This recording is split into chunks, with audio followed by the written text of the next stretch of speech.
Luis, I don't laugh, you know. I really don't laugh. Women really love to play with phone and play with computer and things. Why? Eh? Yeah, why you find I like to play with it? I find reading is a nice thing. Well, that's a really good book. Long time I have Ghost of Coral to read for the longest while. You know what? The Ghost of Coral. To finish reading it. But they go bury that ghost before you read it, you know. Well, you know, I really had to laugh, you know. I tried my best to kind of insult you there. But you know what I like about you, Louis? You was never a girl to take on insults, eh? Never. And I find, you know, insults really are a difficult thing to live with, eh? Well, I must be wasn't never insulted much. You never insulted much. Well, I tell you, marriages there's been real jeopardy when one partner coming down hard on the next one, eh? So There's nothing you could do right. Finding fault. Well, I don't know what is really going on, to tell you the truth. There are no answers for them things. I find what people should be striving to do is to really live a good, harmonious life. Simple life. Simple life. Yeah. When you get complicated, maybe insults pass. You feel superior to the other person, so you want to put them down. Well, they say that, you know. Yes, a lot of times people, but they say it's not that you have a superiority complex, but it's an inferiority complex. Okay. Because you're inferior to the person, you put them down. But what does it do to the person who's been insulted? Well, if the person have a good mental health, they're not going to take it on. Now, boy, to be constantly, you know, slammed day by day with insults is not a good thing, you know. Well, of course, it's going to That person take gonna away your self-esteem. You're going to go into stress. You're going to go into depression because you're going to be so scared of doing anything. You know? I mean, I remember once, right? I remember once a guy in the Express. He was a librarian. And one of the managers was a little upset about something. And he said, "Hey, Ralph, come, I'm looking for a man to fire." And from that day onward, Ralph Right off that manager, you know. Ralph was just casually going back to the library.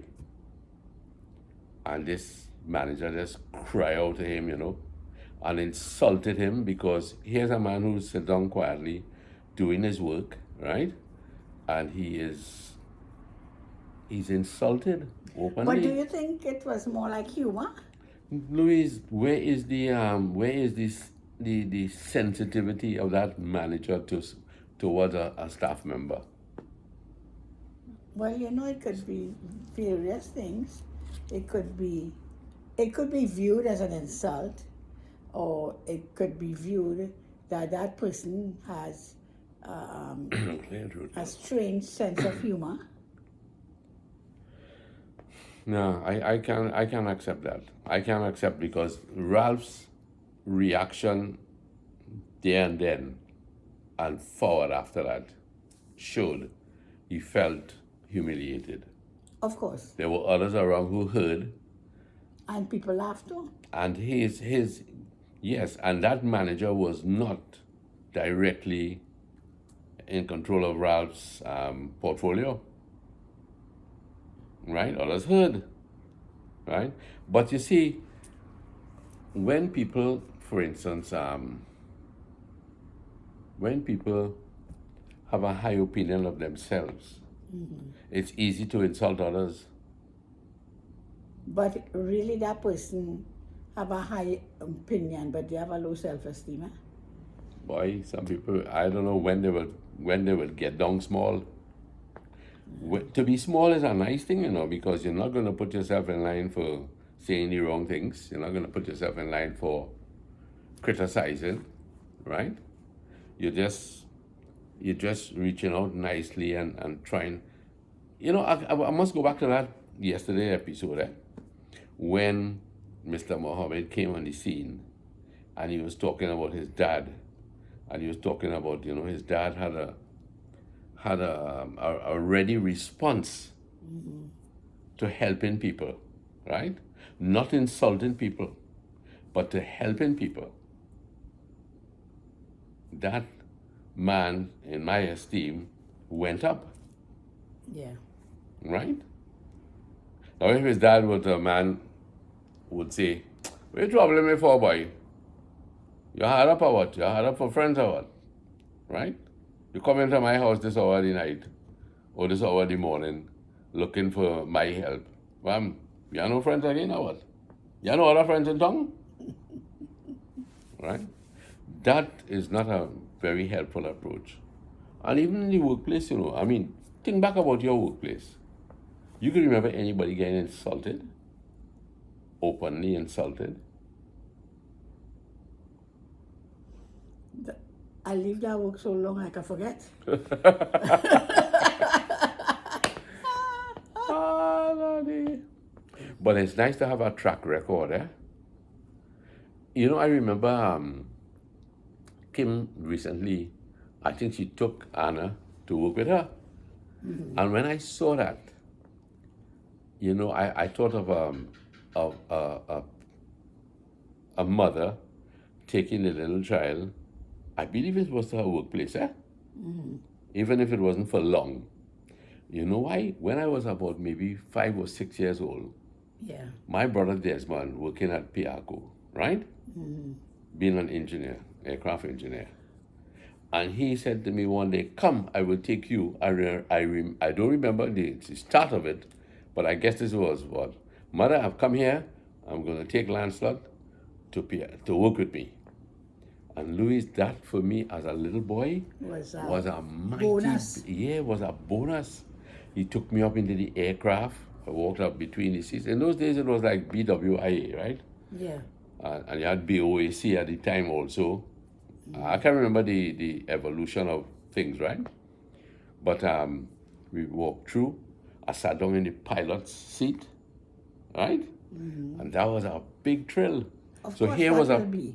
here That was will a, definitely be. right. Going on a plane Oh boy, that was a joy all for me, those years boy. ago, yeah, that would have been a big deal. So it might be a good idea for parents, to come home and engage. We like to ask our children, "So how was the day in school? What you did?" Well, what about if the children say, "So daddy, mommy, what was your day like? What you did?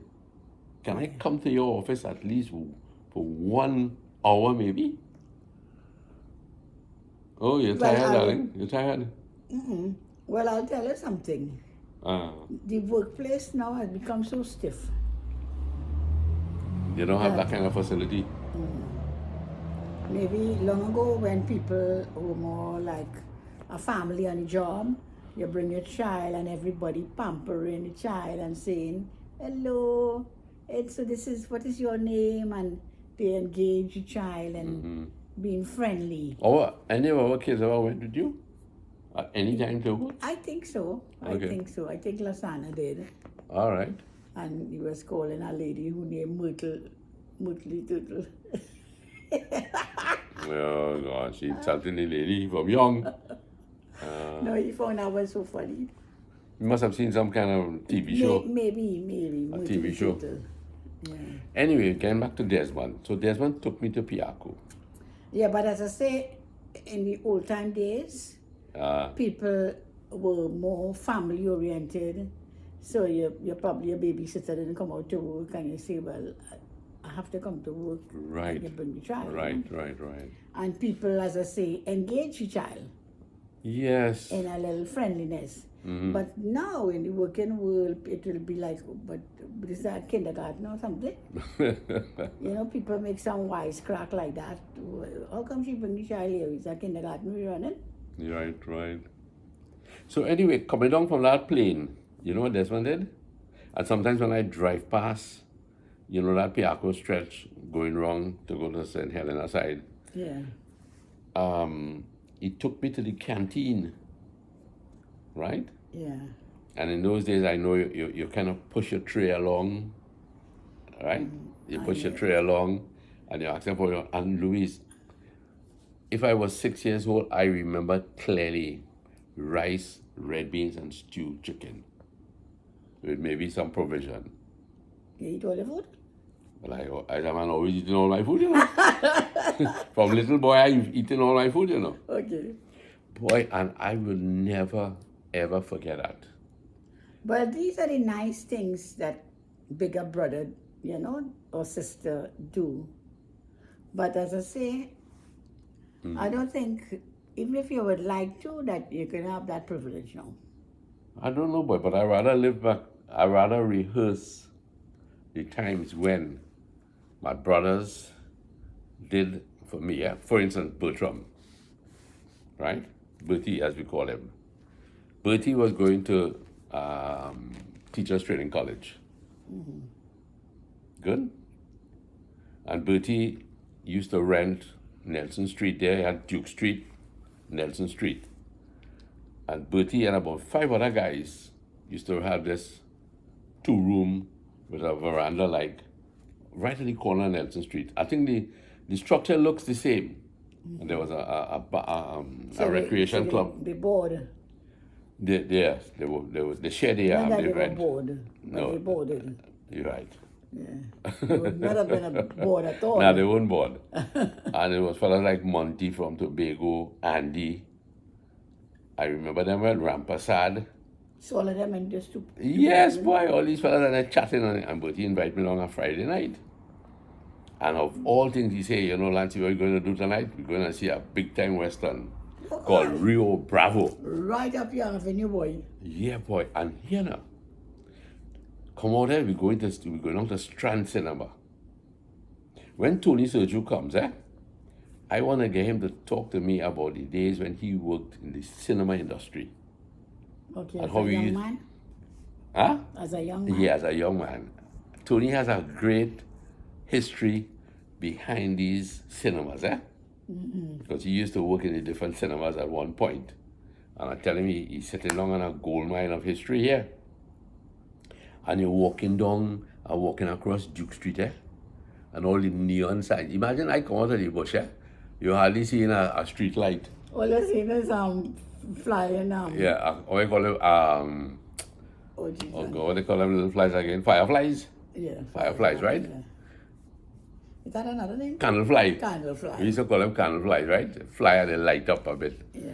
And we're walking along Duke Street, partners. And now you're seeing neon sign. And neon lights and they're blinking, boy, and, like a real foreigner in Paulus Bay, And we shoot up Charlotte Street. I mean, we cut across Park Street. And town busy and safe. Town was busy and safe. Yeah, yeah. You didn't have a bullet flying to hit anybody. Yeah, boy, it's a different lifestyle Right? now. We going along Park Street. You cross Frederick Street, Pembroke Street, Abercrombie Street, Where is it now? Solom Street you're crossing? on Tragwood Road.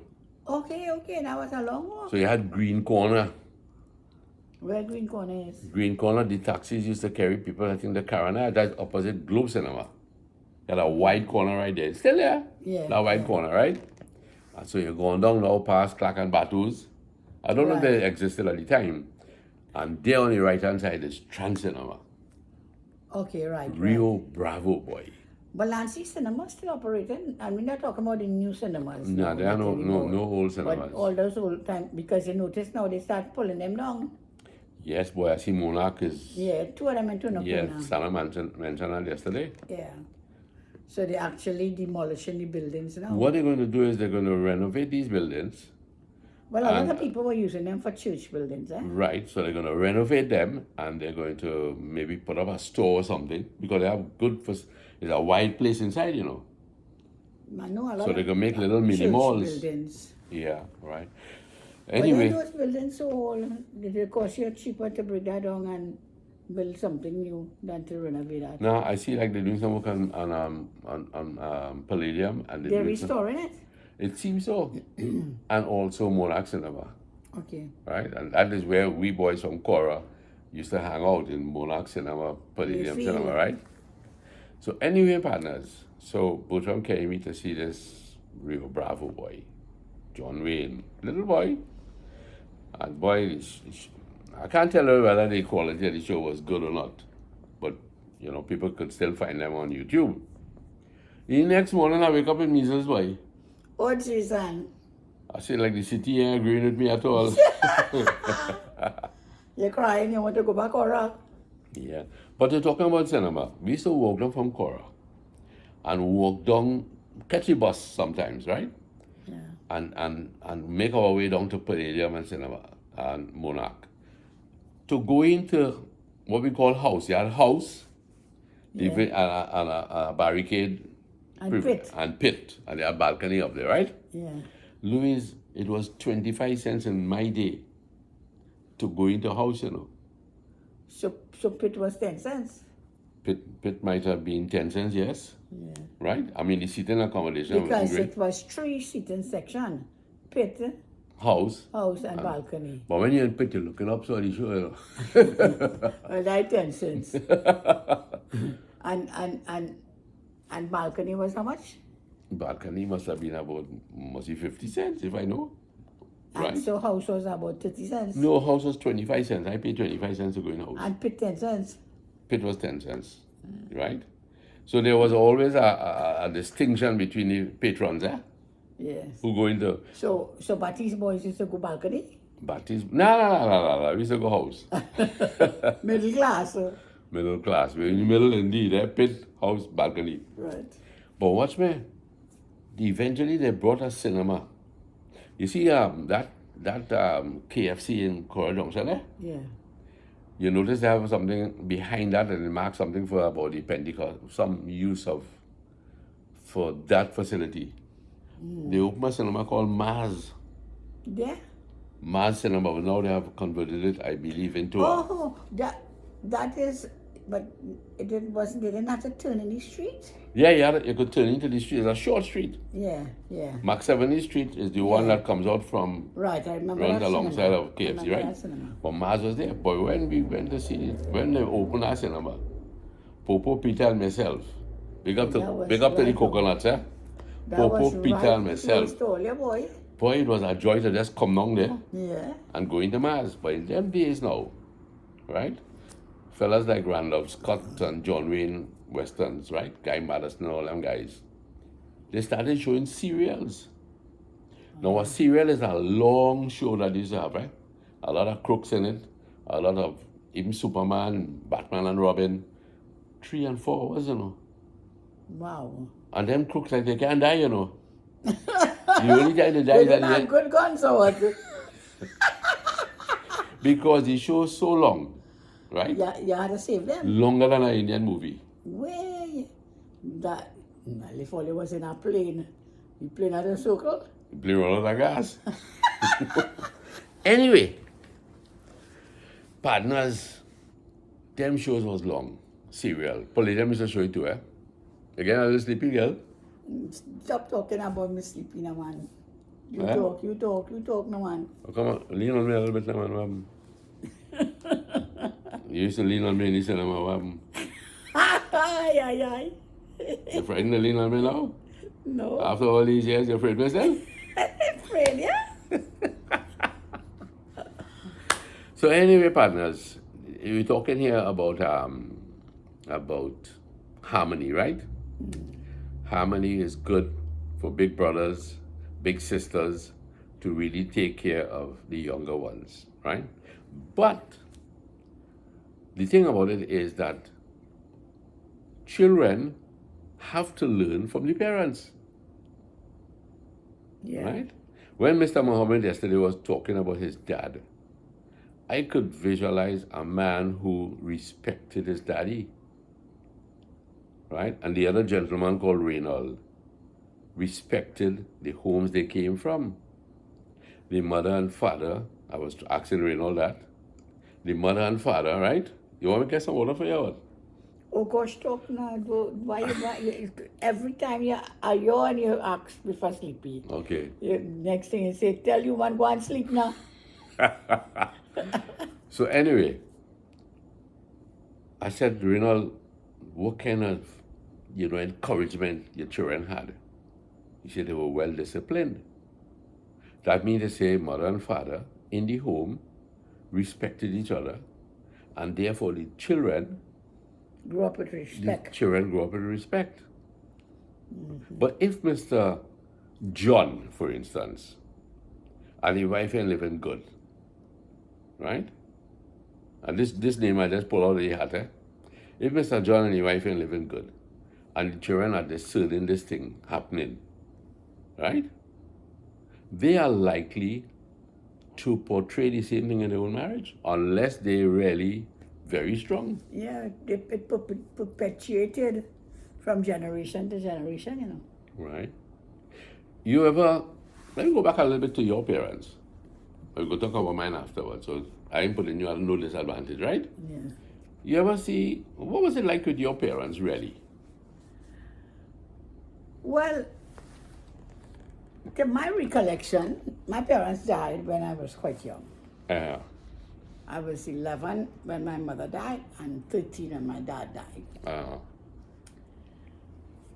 My recollection of my parents was it was 10 children uh, and life was busy for them, right. you know? Mm-hmm.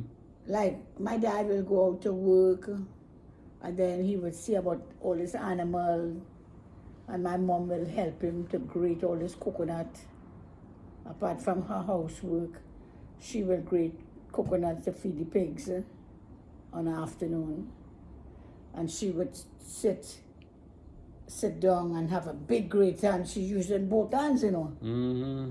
So my recollection of parents is that all these children they had and all this work.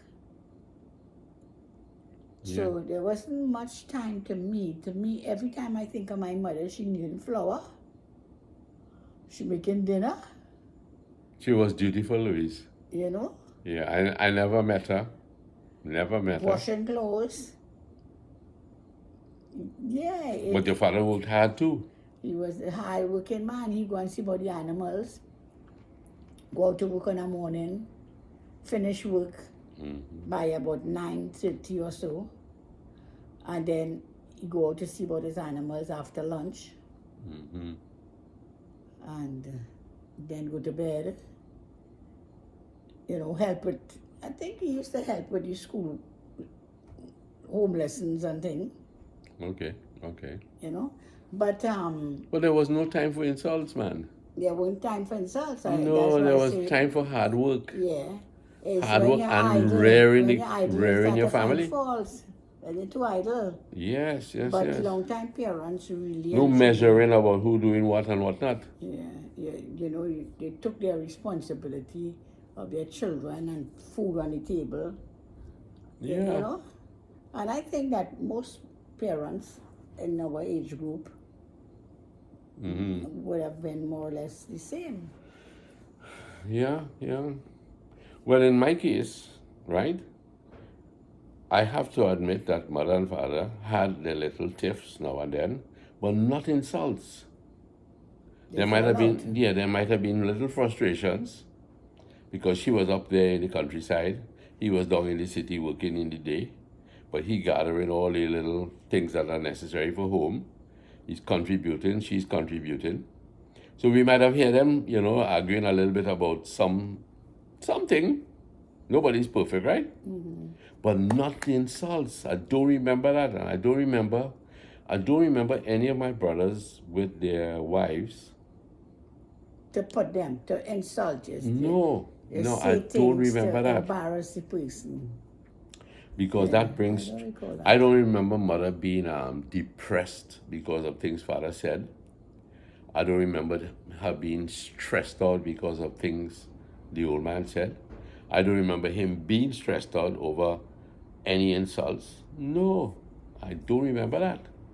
So then the insult syndrome that exists today is that people have no patience and they don't think They small, retaliate and they they think retaliate. big about themselves, and therefore they are influencing their children in their midst to follow a pattern that is fatal, right? You're following a pattern that is fatal. And mommy, that's going to lead to a lot of problems, right? Okay, I call you mommy because it was always that family orientation of saying, check mommy. You say, check daddy.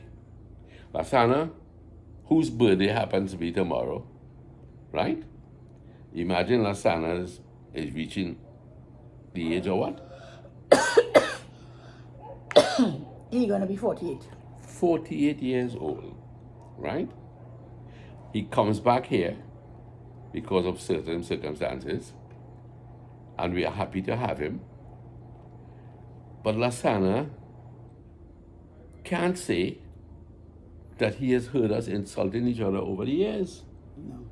He's secure here because he has a memory of this home being friendly, right? I ain't bigging up myself, I ain't bigging up you either, but I'm bigging up the environment. Yeah. Right? That's like how Mr. Muhammad talk about his dad. Yeah. And I can see Mr. Muhammad is a happy man, and so is Reynald, happy with their kids and their home life, right? And when you see the grandchildren come around and they recognize that this is a safe place to come, right? And children need their grandparents, not that they need to be showered with privileges, but they need something to carry them into the future. Of course. They want us, it's like, you remember when you went away to Disney World and them places, right? Tomorrow's child. Tomorrow's child. When I was at the Catholic News, we had developed a little column called Today's Child, Yeah. right? And I remember a young student, and her mother died recently, Burnell, right? Burnell was somebody I went and did a little interview with. I was very green, but I did a little thing, a little profile thing on Burnell. I remember that. And Burnell is advanced in age, and she still remembers, and she came from a very, very, very stable home. Oh, yes, that family, nice Right? people. And I knew her dad before. I knew her dad, I knew her mother. Beautiful. I don't know that insults passed in the home. No. So the children and the grandchildren are stable today. This insult syndrome is a terrible thing. But I never knew that there's such a thing as insult syndrome. Yes, there's an insult syndrome, and I haven't done much looking into So it, it but actually affects your brain. it affects the brain. It had to affect your brain, right? There's something that is happening neurologically, I guess. Something is happening, but the fact is that if that is happening and the experts say something neurological, well, then go and get some help. Exactly. If you find yourself very irritable all the time, go and get some help.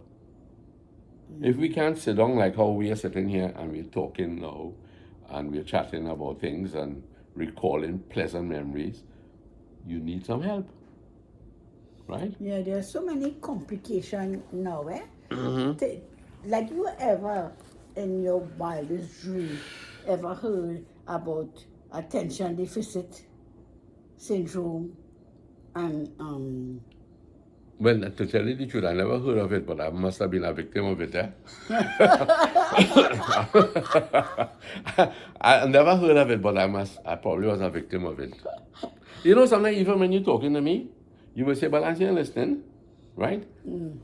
I don't know what happens, eh? But you might be talking to me and you want to make a point and something, I don't know if it's a busy mind or an empty mind, right? And I kind of trail off and I say, but you're not listening to me, man. and you come back and ask me the I same said, thing yeah, I just tell you. what are you saying again? But the thing about it is, you're patient. And that helps me now. Okay, the second time around, I'm going to listen to you. I'm going to listen because I can't have Louise going over this twice. No, 3 times. Right? So I'm going to listen. But let me hear you. Attention deficit. Then OCD. Well, OCD is something that There's something with your brain too, you know. I don't know. Maybe with your brain, yes. But remember, I have much brain, eh? Yeah. But I know one thing: What is it? OCD? What it means again? obsessive compulsive behavior The disorder. disorder. Okay, what I mean to say, you want to see the place nice, you fix up and whatnot and whatnot. Well, extreme. Extreme. And I like a nice extreme. environment. Me and like Yeah. OCD. No, there are some people who, you know, it is overdone. Overdone. So you mean to say that if you and I are husband and wife and you fix up the place really nice, and I come and I take a cushion, I lie down on the cushion, and I leave the cushion, so you come and ball me out? The wives just do that, yeah? Nah, boy, they really need to see somebody, boy. Yeah, there Or are get rid of wives. all them cushions. There are wives who, if their husband put down, you know, like you bring a juice in a glass, and your husband lean over and put the glass there on the floor. What some woman make real trouble with that if they pick it up and carry it in the sink. Yeah? So what happened before these people get married, boy? They didn't show their colors? No, they were busy courting. No, but some people, that OCD thing is real. It's real. Somebody mentioned once that her boss had OCD so bad that when she take, even if he has a photocopy of something on his desk, she has to make a fresh copy for him and give it to him because he wants it real clean. You survived COVID? No, that's extreme. And, you know, you hear of people, you know, washing their hands all the time. Yeah. You know what I mean? Or they wiping the counter over and over. Or they're spraying you nowadays. For COVID. They're spraying you for COVID. All your shoes and all your hands and things. I can't visit them people, boy. Eh?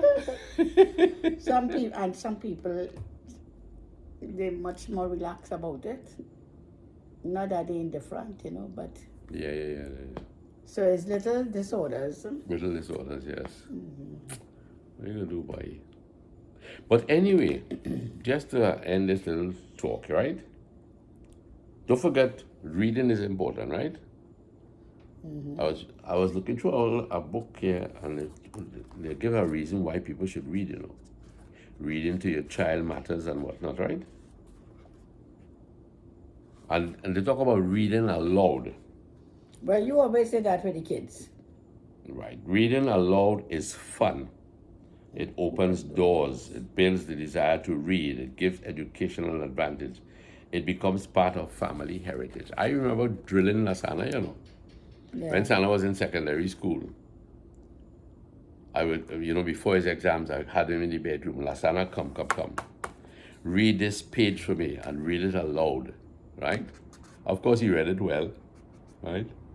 And it's a good practice. It's a good practice. But, you know, you're kind of caught up nowadays with just the visual, eh? The visual. But the visual passes. And then they have to throw something new at you, and you have to look at it, and they throw something new. And I tell you, reading is a marvelous thing. Now, recently, let me tell you about reading and truly, yeah? A man came to visit me some time ago. And I would like to speak to this man about his journey in life. To this very day, he has a problem reading because he never had much schooling, right? But I tell you, when I listen to him speak, you would think that he has no problem reading, right? So we have the capacity to develop the culture of reading, right? All we need is the right exposure, right?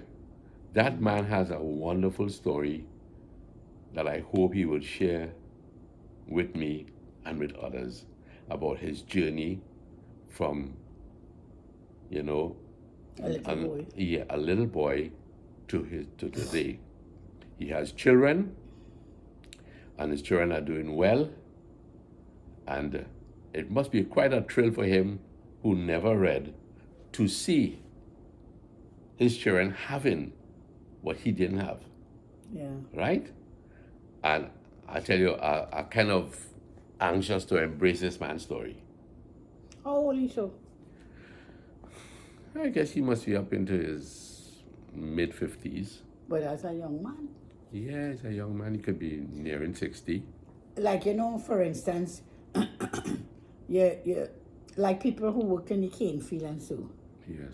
You know that they didn't have much schooling, Mm-hmm. so that they couldn't read nor write, Mm-hmm.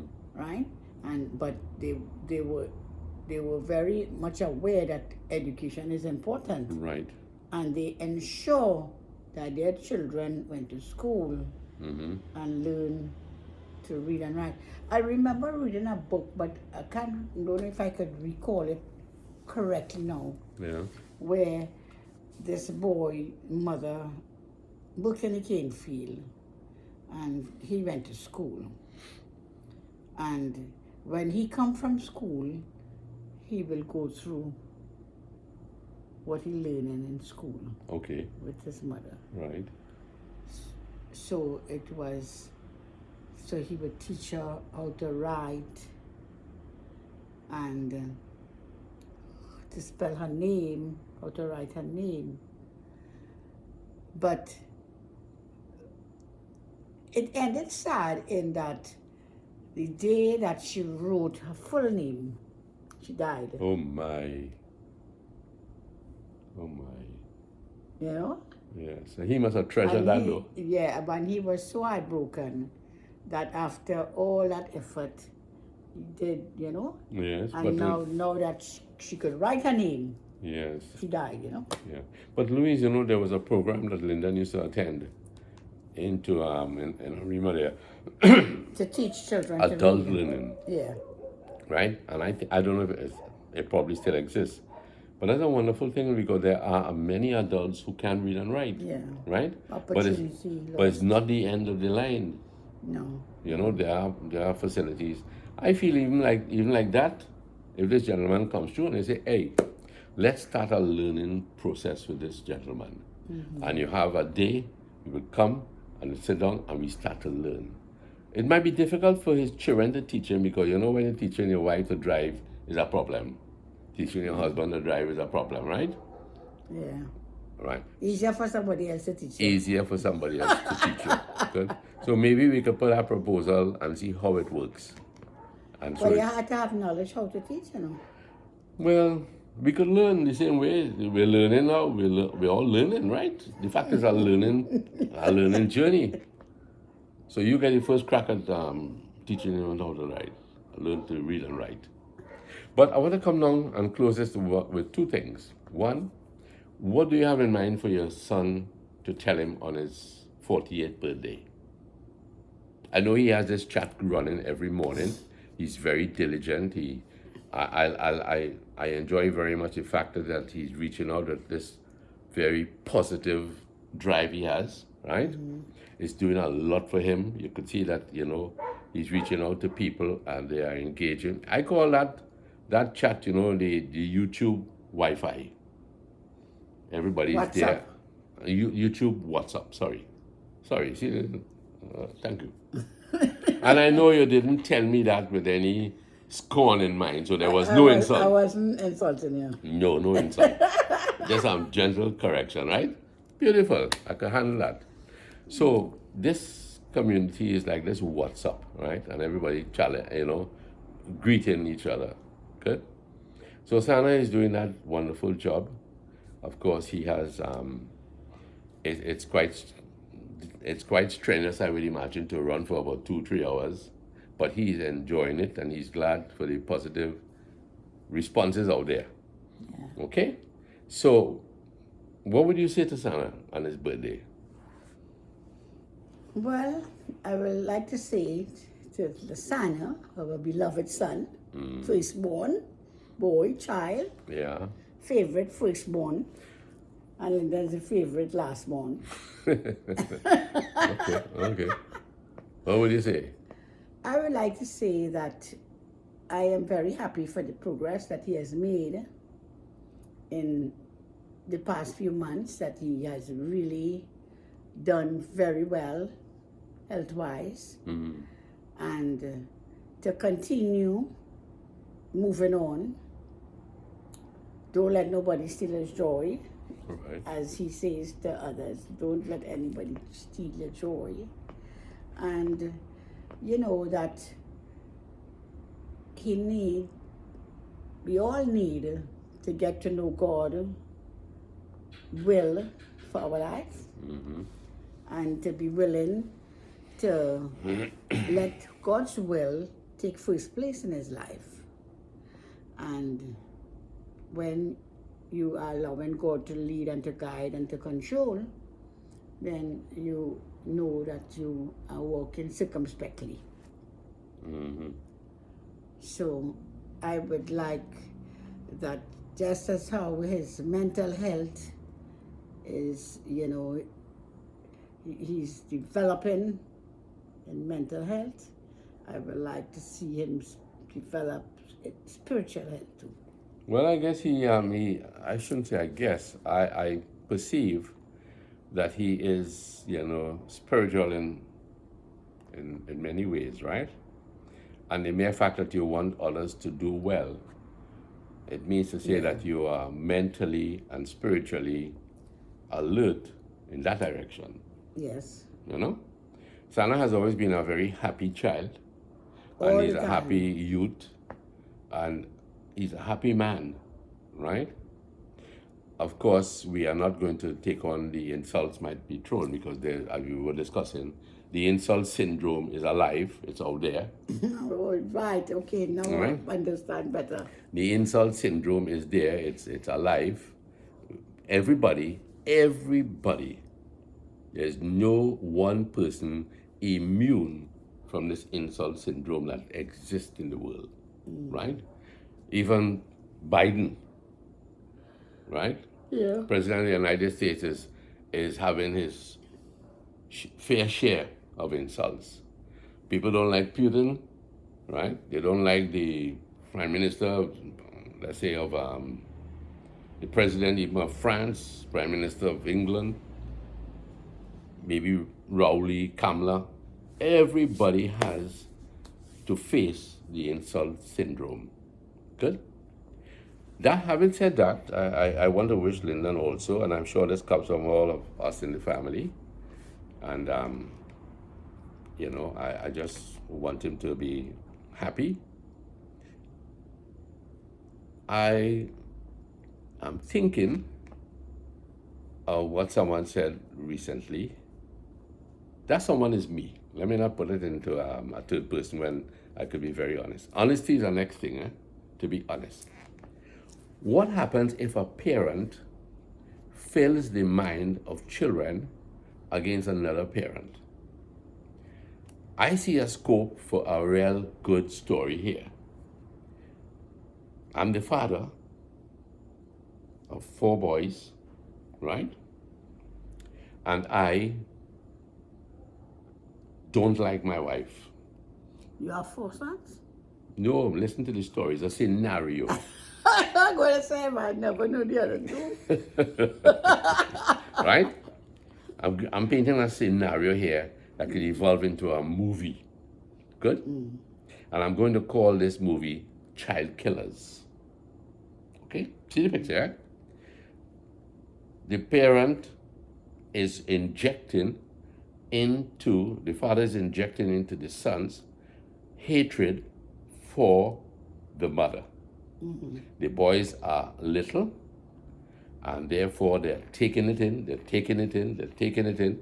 and they go to school in their little classroom, and they begin to fill the minds of the other children in the classroom, right, against their parents, their mothers, right? They gang up with all these little boys, and they infiltrate the minds, and the influence. Remember, the name of it is child killers.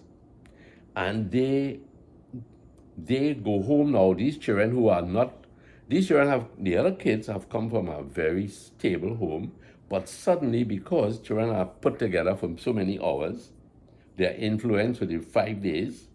They have whatever communication technology going on, and they begin to feed each other with hatred for the mothers that they have, right? And they have planning now. They're growing up into this hate syndrome. From insult syndrome, we're moving now to a hate syndrome. And then we're moving into a killing syndrome. Right? Scary, man. It's scary. Right? All because of it. And you see where the root cause is? The root cause is in the home, you know. The root cause is in the home, what is really thrown out to the children, and they go to school and they pass it on to other children, and they are affecting stable homes that these children come from. Right. You follow the drift where I'm coming from? Right? Yeah. They are following a pattern, and mommy, they become a very dangerous little group. They're growing up now with all kinds of distorted images of their parents, either mother or father, all because the root cause was in the home that didn't do well. Yeah. Right? Yeah. Sad business. Right. Years ago, we saw a movie where these four youngsters, these four adults came to this place, and there were only children in the town. And the children were very helpful to them. But then one asked the other, among the four, they had to sleep in the place, where are all the old people? Where are all the old people in this village? And the old people were gotten rid of by the little children. I'm not preaching here a pattern for homicide, but I'm showing that if we in the home life, you know, this experiment was done in the States recently, according to a book I was reading, right? Why is it that murders fell during a certain period in the United States within the 80s, I think it is, Why is it that the crime rate dropped? Is it because gun laws were enforced? What was it? And not to preach abortion, there was a time when abortion became very prevalent in the United States. When there were all kind of protests, right?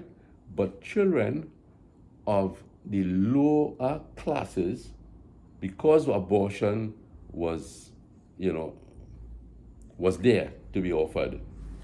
Children who came from that lower strata of society Started having abortion. The